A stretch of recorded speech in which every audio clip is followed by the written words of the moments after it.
Notre feu sacré aujourd'hui est Néma Jornaud. Tout en elle est passion. Sa carrière de chirurgien du cœur avec les transplantations cardiaques, son virage inattendu vers l'art, elle a ressuscité Le Corbusier. Comment cette femme altière parvient-elle à concilier ses carrières et sa famille? Bonjour Néma. Bonjour Viviane. Je suis très heureuse de parler avec toi aujourd'hui dans ce bel endroit, le musée d'art et d'histoire de Genève. Et je suis particulièrement heureuse aussi d'essayer de comprendre qui est derrière cette femme de passion et de passion au pluriel. Tu es chirurgien en cardiologie, c'est déjà rare pour une femme. Tu as monté des expositions sur Le Corbusier. Tu as fait des pièces de théâtre, tu as fait jouer des pièces de théâtre. Mon Dieu, tant de passion. Alors, qui est derrière cet être passionné, Néma? Une femme, tout simplement, qui a eu la chance d'être tombée dans un chaudron, très petite, par rapport à mon métier, donc à la chirurgie, puisque j'avais décidé de faire de la médecine à 5 ans, de la chirurgie à 11 ans et de la cardiaque à 15 ans. Mais à 5 ans, qu'est-ce qu'on sait de la vie à 5 ans? Comment est-ce qu'on peut décider d'être médecin? Tu avais des médecins autour de toi, dans ta famille? Oui, il y avait des médecins, mais c'était tout simplement une histoire d'amour. Je suis tombée folle amoureuse de l'odeur de l'éther. Waouh. C'est vrai. Et j'ai dit à ma mère, c'est vrai que ça m'avait impressionnée. Donc à l'époque, on devait m'opérer. Et ce tampon d'ouate sur le nez m'avait assez impressionnée. Cette odeur m'avait impressionnée. Et à mon réveil, j'ai demandé à ma mère de m'acheter tout bêtement une tenue d'infirmière ou de médecin pour les fêtes de Noël, et je ne l'ai pas eu. Alors j'ai dit à ma mère, écoute, tu diras à ton Père Noël, très bien, je n'en ai pas besoin, mais je serai médecin. Et c'est comme ça que c'est parti. Elle fait partie de celles qui font battre les cœurs en redonnant la vie. Naïma Jornaud est chirurgien cardiovasculaire. Première femme en Suisse à réaliser une transplantation cardiaque, c'est dans l'une des disciplines les plus difficiles de la médecine qu'à force de courage et de volonté, cette femme d'origine algérienne a su s'imposer. Travailleuse forcenée, médecin passionné, le docteur Jornaud a le talent de ceux habités par la vocation. As du scalpel au tempérament d'artiste, femme de cœur mais aussi femme d'esprit, sous l'impulsion de son mari, Naïma s'est prise il y a peu d'une nouvelle marotte pour Le Corbusier. Comme la chirurgienne ne fait jamais les choses à moitié, en quelques années, Naïma Jornaud est devenue une spécialiste reconnue et respectée de Le Corbusier. Catalogue raisonné, exposition et même pièces de théâtre sur l'artiste. Du monde médical au monde de l'art, la trajectoire de Naïma a de quoi surprendre, mais c'est tant mieux, car elle adore ça. Néma, dans ta famille, cette annonce de ton désir d'être médecin, ça a été pris comment? Parce que c'était... Oh, merveilleusement bien. Merveilleusement bien. Mes parents ont été très ouverts avec leurs enfants. Et, vous étiez combien de frères et sœurs? On est 5. 5. Et je crois qu'on avait la liberté totale de choisir ce que notre vie serait, notre vie professionnelle. Donc une très belle éducation qui... Une éducation faite d'amour aussi, faite de passion. Je me souviens de grandes discussions, de grands débats philosophiques et culturels. Et c'est vrai que mes parents, notamment mon père, a tout fait pour que nous puissions être déterminés très tôt et que nous puissions être responsables. Et tu as été, en tant que fille, élevée comme tes frères? Ah oui, il n'y avait absolument aucune différence. Et il faut dire que tout ça se passait en Algérie, parce que c'est assez extraordinaire de penser que donc une fille était élevée à l'égal d'un garçon. Je crois que la femme en Algérie a très tôt pris son indépendance et sa liberté dans la société active et dans la société tout court, dans la société musulmane. Donc soutenue dans tes projets, oui. Tu as dû quitter quand même, donc tu as été à l'école en Alger, oui. Et puis tu as dû partir. Oui. À quel moment es-tu partie? Quel âge avais-tu? C'était quand j'avais terminé ma médecine, donc j'avais fait mes études générales de médecine, mes 7 ans. Il n'était pas question du tout que je vienne en Suisse. Je devais aller à Paris pour 3 ans. Et après quoi, il était question que j'aille aux États-Unis. Donc j'étais déterminée à faire de la chirurgie cardiaque et me former aux États-Unis. Et je dirais heureusement, par les circonstances de la vie, j'avais ma marraine qui était ma tante et qui était très malade, qui habitait Genève. Et j'ai dû arrêter une année parce qu'elle désirait que je sois à ses côtés. Donc j'étais là pour elle. Et c'est comme ça que je suis restée. Et après, je crois qu'il faut rester disponible. C'est une... comment dire, le fait qu'on soit disponible, on est à l'écoute, donc on peut avoir des opportunités absolument merveilleuses. Et tu es partie à un moment à Paris, je crois. Oui, je suis partie à Paris pour me former en transplantation. Il faut dire que le professeur Fedouti, qui était le chef de service de la chirurgie cardiaque à Genève, donc m'avait engagée dans son équipe.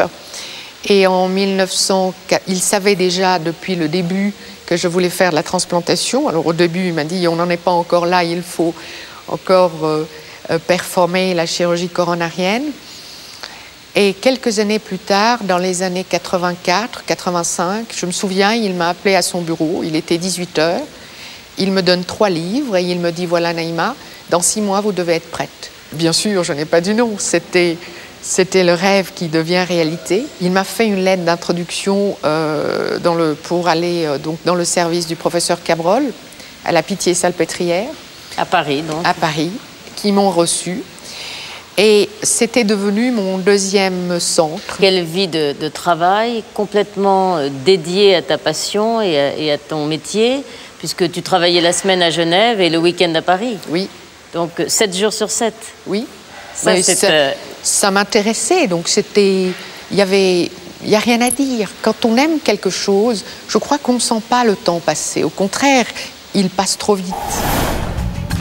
Pour l'éternité, Naïma restera dans l'histoire de la chirurgie comme la seule femme en Suisse à avoir réalisé une transplantation cardiaque. Formée au sein de la prestigieuse équipe du professeur Cabrol à la Pitié-Salpêtrière, le docteur Jornon était à l'époque sous la responsabilité directe du professeur Ganjbar. Celui-ci a gardé le souvenir d'une Naïma pleine de détermination. C'est une femme qui était perfectionniste. Ce qu'elle souhaitait, c'est que ça soit au mieux. Ce qu'elle souhaitait, c'est que ça soit parfait.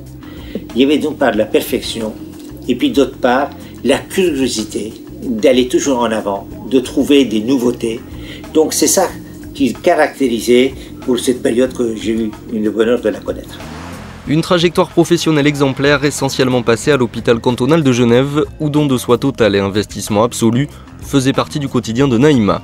Chef du service chirurgie, le professeur Morel a passé de longues années aux côtés du docteur Jornon. D'abord, elle était toujours présente, que ce soit en salle d'opération, que ce soit dans la bibliothèque, que ce soit en recherche. Naïma Jornon existait partout. C'était une femme gaie, c'était une femme enjouée, c'était une femme très enthousiaste, imaginative et bien sûr, vous l'avez compris, extraordinairement travailleuse. En 15 ans, Naïma aura réalisé plus de 50 transplantations cardiaques. Opérée en 1989 par la chirurgienne, Jean-Pierre Eberzold n'oubliera jamais celle qui lui a sauvé la vie et qui occupe encore une place à part dans son cœur.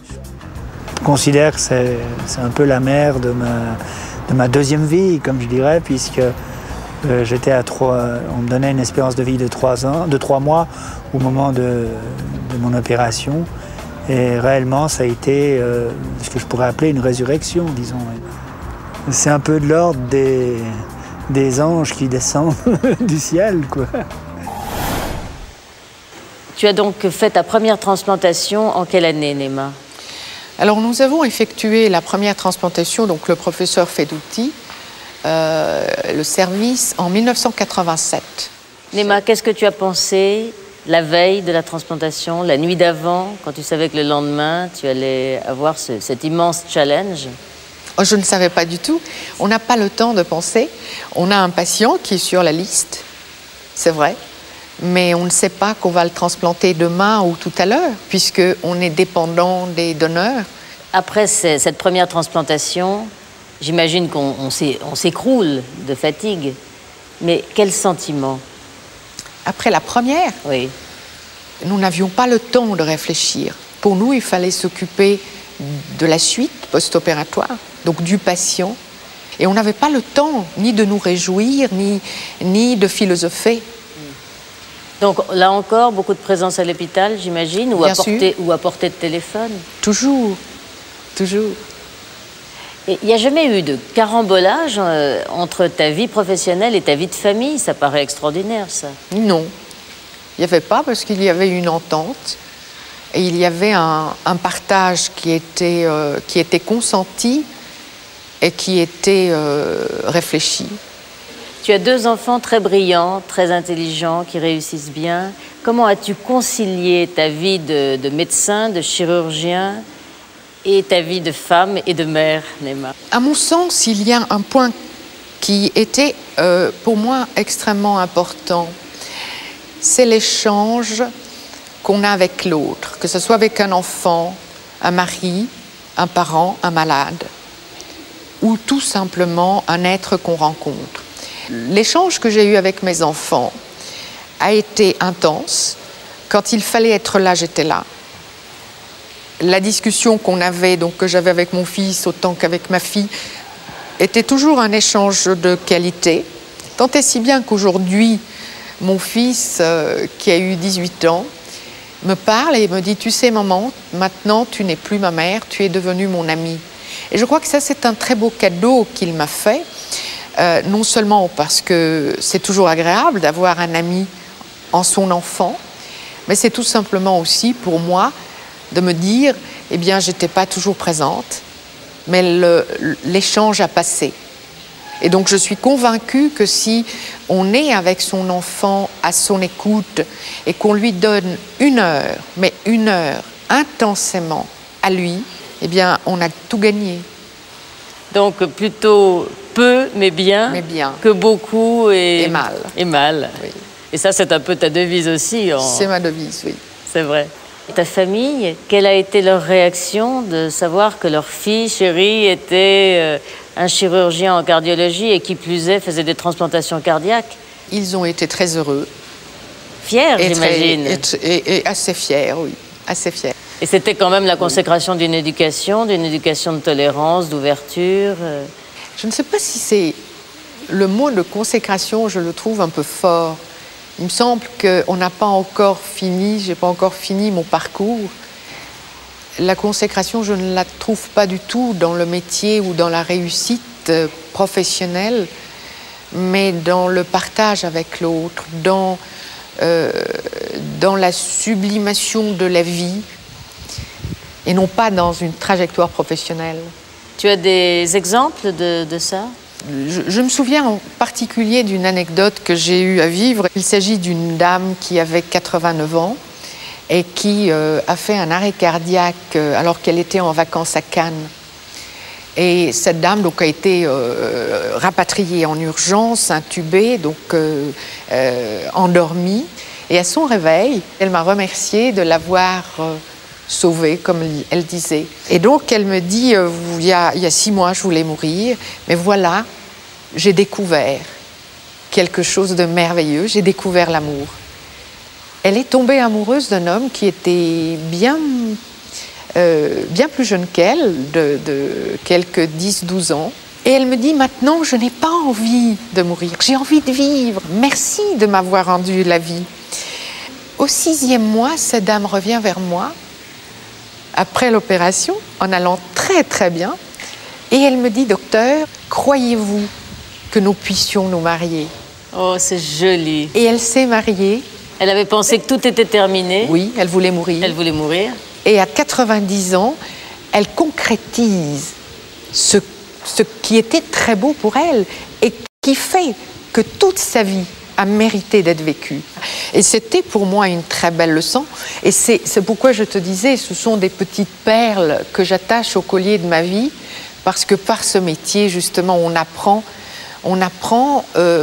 et on s'enrichit par des expériences des autres, et des belles expériences. Mais alors, tu étais au sommet de ton art, en quelque sorte, et tout à coup, tu as décidé de bifurquer. Non, je n'ai pas bifurqué, j'ai continué autrement. Raconte-moi ça, Naïma. aussi loin que remonte ma mémoire, j'ai toujours été accompagnée de livres. Et les livres font partie intégrante de ma vie. Et l'art aussi, on en a besoin dans notre métier et puis on en a besoin dans notre vie. Et un jour, la Fondation, Fondation Le Corbusier à Paris, a demandé à Jean-Pierre, mon époux, de faire le catalogage des œuvres. Et pour diverses raisons, je propose à Jean-Pierre, s'il était d'accord, que j'allais le faire avec lui, mais pas un catalogage, un catalogue raisonné. Nom Charles-Édouard Jeanneret, surnom Le Corbusier. L'architecte célébrissime fait partie intégrante de la famille Journoud. En épousant Jean-Pierre, historien de l'art, Naïma a aussi embrassé la passion de son mari envers l'artiste. Ensemble, ils ont écrit un catalogue raisonné, une sorte d'inventaire analysé et expliqué de l'œuvre du grand homme. Elle est tombée dans le chaudron, si vous voulez, et puis elle s'est mise avec moi. Elle a dit ben, écoute, on va le faire ensemble. Et j'ai dit oui, évidemment, toi avec ton œil scientifique, avec tes scalpels, tu vas entrer dans l'analyse technique de tout ça, et moi je serai celui qui apporte l'enthousiasme de l'art et tout, je serai un peu le chasseur, et tu seras la cuisinière qui va préparer de bons petits plats. Et dans la cuisine des Journoud, les plats sont gargantuesques. À ce jour, le couple a réuni pas moins de 35 000 documents originaux sur l'artiste. Une collection impressionnante, unique, pour un résultat final qui l'est tout autant. 1176 pages réparties sur 2 tomes. Et ensemble, on a pu faire cet enfant, cette chose que je l'appelle notre enfant parce que vraiment on y a mis de l'amour. Le catalogue terminé, il y a tout juste un an, les Journoud ont su persuader cet homme, César Mintz, d'organiser une double exposition sur Le Corbusier. Intitulé La synthèse des arts, le projet a permis de découvrir les talents cachés de l'architecte, également peintre, sculpteur et écrivain. C'est d'ailleurs à force de ténacité que Naïma a su imposer cette idée, qui au départ suscitait pas mal d'interrogations. Et vous savez, ça m'a étonné parce que je me suis dit, elle est chirurgienne, qu'est-ce qu'elle fait dans un truc pareil, pour le dire vulgairement. Et après, j'ai bien compris sa méthode de travail. C'est quelqu'un qui va jusqu'au bout, qui est extrêmement méticuleuse, qui applique des méthodes scientifiques, ce qui est nécessaire. Naïma, elle ne lâche pas. Qu'est-ce qui s'est passé quand même? Parce que c'est très lourd de choix. Ce sont 2 univers tellement différents que abandonner la transplantation cardiaque pour tout à coup entrer dans le monde de l'art au meilleur niveau, là aussi. Il faut expliquer ce choix, cette décision, c'est extraordinaire. C'est-à-dire que j'avais quitté donc l'hôpital en 1995 où je m'étais installée. Et puis en 2000, je me suis installée définitivement à 100%. Installée veut dire que tu as ouvert ton cabinet, tu as travaillé essentiellement de chez toi. Voilà. Donc fini les transplantations. Donc fini les transplantations. Et en tant que médecin installé, je n'y avais plus le droit. Bien sûr. Et il y avait donc pour moi il y a eu une sorte de vide à ce moment-là. Un champ de libre. Non, vide, pas du tout, parce que on a plein de choses à faire. Et j'aime les challenges. Le travail ne me fait pas peur. L'art, j'aime beaucoup. Donc j'ai décidé de le faire sans poser de questions. Parce que si on se pose trop de questions, je crois qu'on n'y arrivera pas. N'est-ce pas? On ne fait pas, parce que c'est vrai que c'était important. Je devais énormément lire, comprendre. Comment analyser un tableau? Je n'ai jamais fait de ma vie. Je n'ai pas fait d'histoire de l'art. Donc j'ai dû beaucoup étudier d'abord, savoir ce qu'était en fait la lecture, tout simplement, d'une œuvre d'art, d'une peinture.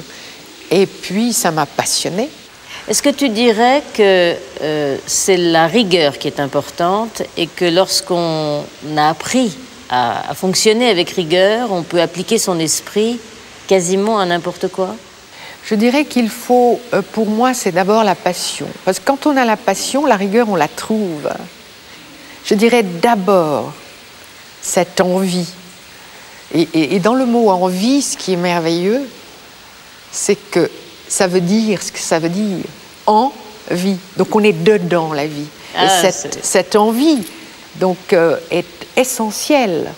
La rigueur vient. Alors il n'y a pas eu seulement un catalogue raisonné, il y a eu des expositions.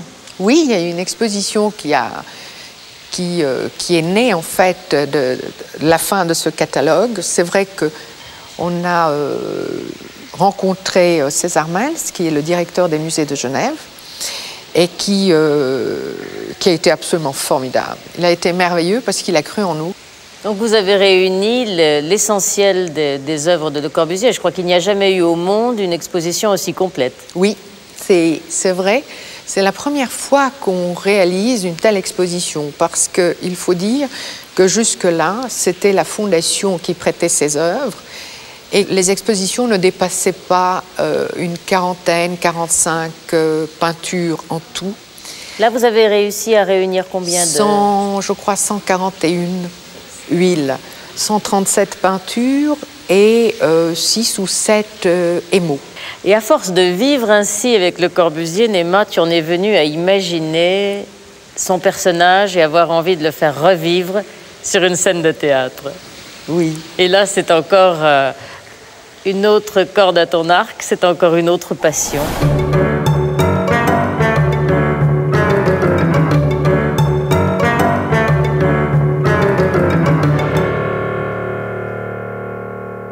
Explique-moi comment tout a commencé. Écoute, c'était après une conférence que j'ai donnée à Paris. Il y a un monsieur qui s'appelle Jean Viniguer, qui est auteur-compositeur, qui a écrit Une nuit radieuse, donc la pièce sur Le Corbusier. Et quand il est venu vers moi, on s'est rencontrés, on a repris la pièce et on l'a complètement réécrite. Et c'est comme ça qu'est née cette aventure d'écriture de la pièce. Un décor champêtre pour une énième séance de répétition. Sous l'œil de Naïma, l'acteur Jean Viniguer peaufine son interprétation du Corbusier. On ne doit jamais représenter, illustrer un personnage, imiter un personnage. Non, je crois qu'il faut d'abord rester toi-même, aller vers le personnage, en te disant que Le Corbusier était avant tout un humaniste. Depuis plusieurs mois, le docteur Journoux s'essaye à la mise en scène. Un nouveau costume semble-t-il taillé sur mesure pour la chirurgienne qui, en un rien de temps, a su gagner la confiance de l'homme de théâtre. Naïma, c'est quelqu'un avec qui tout de suite je me suis senti en confiance totale et en pouvant lui dire tout. Elle a un respect de l'acteur, de l'artiste, qui fait qu'on était tout de suite en pays de connaissance où on pouvait dire là, tu l'as mal joué, là il manque ça, là il n'y a pas ça, le texte ici, etc., etc. Une chose que je voudrais aussi que tu rendes dans la pièce, dans le jeu, c'est l'élément de jeunesse. Je crois que je cerne mieux le personnage avec. C'est à cette époque que j'ai dessiné la merveilleuse... En Corbu plus vrai que nature, Viniguer sur scène fait revivre les moments forts de l'histoire du célèbre architecte. Mais pour étoffer toujours plus le personnage, en coulisses, Naïma ne cesse de s'impliquer dans toutes les phases de création, en spécialiste averti et passionné. Elle bosse, comme peu de gens de théâtre alors, je veux dire. Hein. Elle ne laisse rien qui ne passerait pas par le filtre de son exigence et du contrôle de ce qu'elle dit. Ce seront les lumières qui vont apporter l'architecture de la scène et de la mise en scène. Elle vibre avec nous, elle monte sur scène, elle va dans la cabine de régie, les techniciens l'adorent. Vous savez, au théâtre, quand on se fait respecter et aimer des techniciens, c'est qu'on est vraiment de la baraque. Et donc tu es devenu metteur en scène, éclairagiste. Et alors là, c'était de nouvelles sensations, une nouvelle expérience? C'était une très très belle expérience parce que c'est encore une fois un peu, quand je compare à la chirurgie cardiaque, c'est une épreuve formidable, formidablement humaine parce que c'est un travail d'équipe. Quel est le sentiment que peut ressentir un auteur, un metteur en scène au moment où la salle se remplit et la pièce va se jouer? Alors j'ai ressenti la même émotion que le jour où j'ai dû passer mon baccalauréat, l'épreuve de mathématiques. C'est-à-dire que j'avais le ventre dans les chaussettes.